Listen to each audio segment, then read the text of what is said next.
Well, just got done watching the Suicide Squad, and man, it was a lot of gore. It was a whole lot of gore and a whole lot of action. James Gunn, I give my props to you. I really do. Now, this will be my second movie review. My first movie review was Black Widow, was on Marvel Studios. Now we're switching over to DC, to the Suicide Squad. Now, I didn't see the first Suicide Squad, so I'm not going to compare the two to this one and the other one. But when James Gunn said he wanted to create, when James Gunn said he wanted to create a comic book superhero movie, he sure did created a comic book superhero movie. Because this was, surely was, it felt like I was watching a comic book movie. It really was. James Gunn, you are the man. Now, the Suicide Squad gets sent on this mission to Jotunheim. I think it's Jotunheim. I think that's what it's called. To Jotunheim to stop this mad scientist who created this starfish, this giant starfish. Basically, they're sent in to try to stop him. But there's a twist at the end. There's a twist at the end where the Americans were were behind the Starfish project. The Starfish is the main villain. It's supposed to be the main villain at the end. The big starfish you saw in the trailer. That's supposed to be really the main big battle. The big main villain. The big conflict at the end. The big climax at the end. The big villain at the end.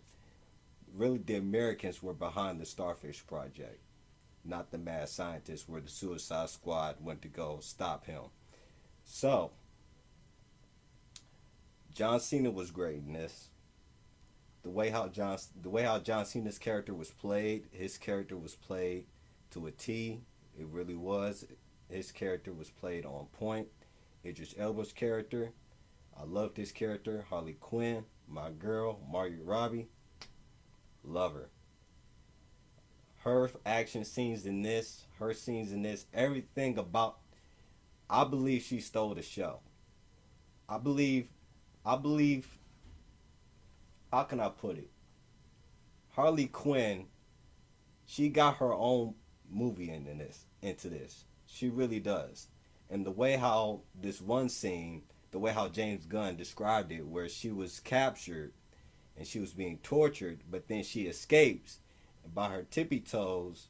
She was being hung. She was being hung up by chains. She was being hung up by chains, and she used her tippy toes. She knocked out one of the security guards who was torturing her by her legs and choked him to death.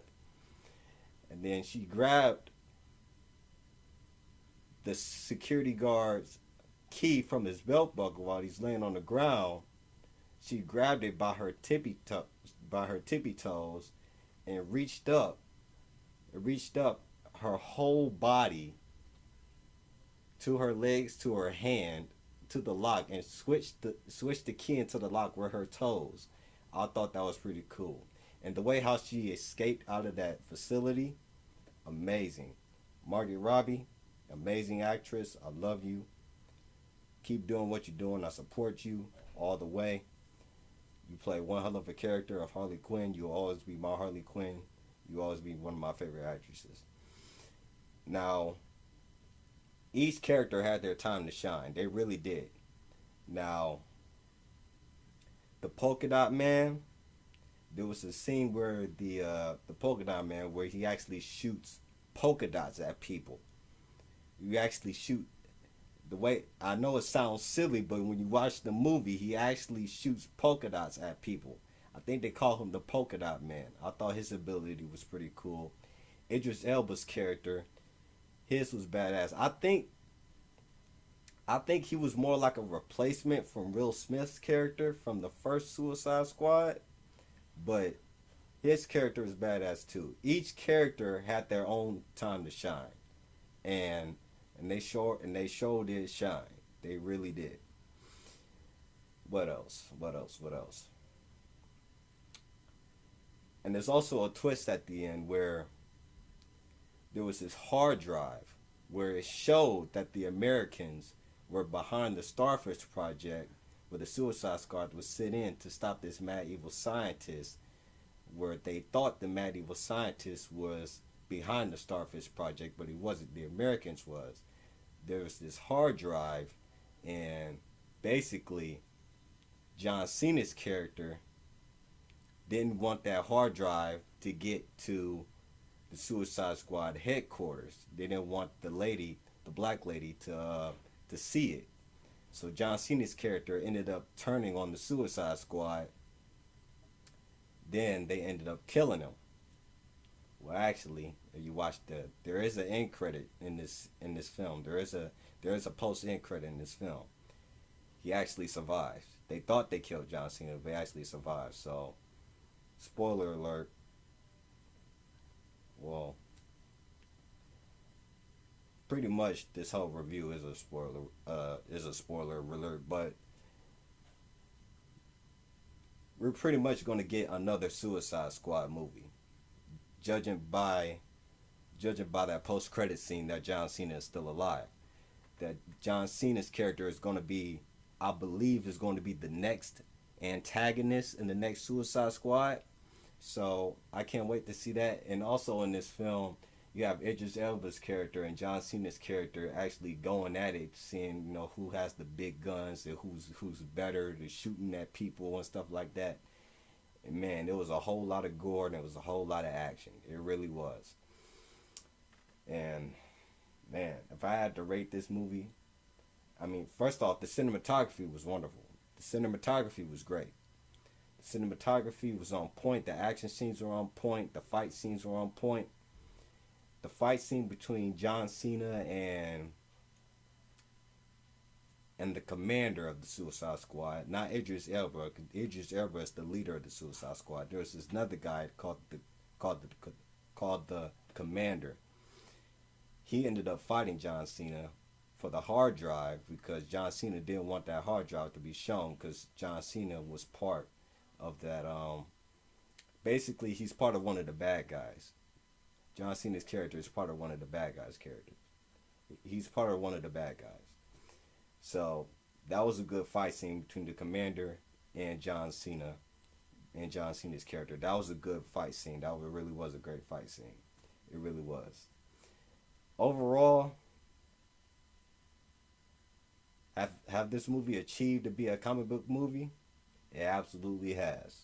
This is a well based comic book superhero movie that James Gunn, you are the man for the job. I give my applause, a round of applause to you. I give a round of applause to Margaret Robbie, my girl. A round of applause to Idris Elba. A round of applause to John Cena. All the actors in this were phenomenal. Oh, and the Rat Girl. Her super abilities, basically she can control rats. She has this orb, this blue globe orb that controls all the rats. Basically all the rats in the area. Basically she controls all the rats and she can sense whoever she can sense the rats to whoever she wants to kill. And basically she uses the rats at the end to help kill the starfish at the end. So yeah, all the characters in the Suicide Squad were amazing. There really was. And this movie, I didn't see it in theaters. No, I didn't see this movie in theaters. I saw it right here on my TV screen on HBO Max. Is it worth seeing in theaters? Why not? Go ahead and see it in theaters. Why am I seeing it in theaters? Actually, I would have liked to see it in theaters. I really would. I would like to get that surround sound, that theater experience. But hey, at least I saw a good movie. I saw a great movie. A great superhero comic book movie. Now, if I had to rate this movie from 1 to 10, just like what I did Black Widow, I rated it from 1 to 10. Basically, I would give this a solid 8. I would give this a solid 8 out of 10. It's a great movie. It really is. It's a great superhero comic book movie. James Gunn, like I said, round of applause to you. Margaret Robbie, my girl, plays as Harley Quinn. I love you. Round of applause to you. Idris Elba, John Cena, Sylvester Stallone, who played as the Shark. Round of applause to you. Round of applause to everybody. Round of applause to everybody. Yeah. Woo! Hope you guys enjoyed this movie review on the Suicide Squad. Please leave a like, subscribe, and share. And I'll see you guys next time. God bless. Think it's a game.